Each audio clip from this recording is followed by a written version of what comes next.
दिवसाची सुरुवात आहे बरोबर. आजचं मनन जे आहे हे मिसेस स्वाती दळवी पालघर यांच्याकडून आलेलं आहे. एक काल्पनिक गोष्ट आहे की एक नदीला खूप अभिमान वाटतो स्वतःच्या कर्तृत्वाबद्दल, कारण तिला त्या नदीला 12 महिने पाणी असायचं आणि ती 12 महिने जोरात वाहत असायची. एक दिवस तिला ह्या सर्व गोष्टीचा गर्व झाला आणि ती समुद्राकडे जाऊन म्हणाली की मी तुझ्याकडे काय घेऊन येऊ, येताना मला सांग. मी लोकांची घरं वाहत घेऊन येऊ की मोठमोठी झाडं घेऊन येऊ? आणि समुद्राला समजलं की ह्या नदीला गर्व झालेला आहे आणि म्हणून त्या समुद्राने तिला सांगितलं, ठीक आहे, येताना माझ्यासाठी नदी बाजूचं गवत घेऊन ये. त्या गवताला आपण लव्हाळं म्हणतो, असे लांब गवत असतात ते. आणि ह्या नदीने हो म्हटलं आणि ती गेली आणि तिने पुष्कळ जोराने पाणी वाहत आणलं, परंतु ती लव्हाळ्याचं जे गवत असायचं ते वाकायचं खाली, त्यावरून पाणी निघून जायचं, परंतु ते लव्हाळे काही मुळापासून उपटून गेले नाही.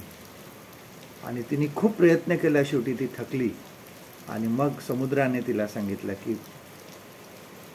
गर्वाचं असंच आहे, जे ताठपणे उभे राहतात, अभिमानाने उभे राहतात, गर्वाने उभे राहतात, ते मुळापासून उपटले जातात, ते वाहत जातात. परंतु परिस्थिती पाहून जे नम्र होतात ते कधीही उपटले जात नाही, त्यांचा नाश होत नाही.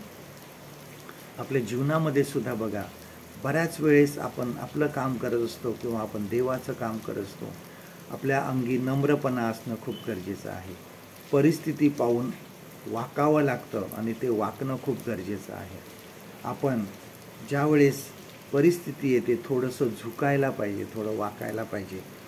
नम्र होणे बऱ्याच वेळेस गरजेचे असते. परिस्थिती पाहून वाकणे ही खूप महत्त्वाचे आहे. आजचं देवाचं वचन आपल्यासाठी हे आहे. आज आपण 2 वचनं बघणार आहोत. मत्तई शुभवर्तमान ह्याचा 5वा अध्याय 5वं वचन, मॅथ्यू चॅप्टर 5 अँड वर्स 5. जे सौम्य ते धन्य, कारण ते पृथ्वीचे वतन भोगतील.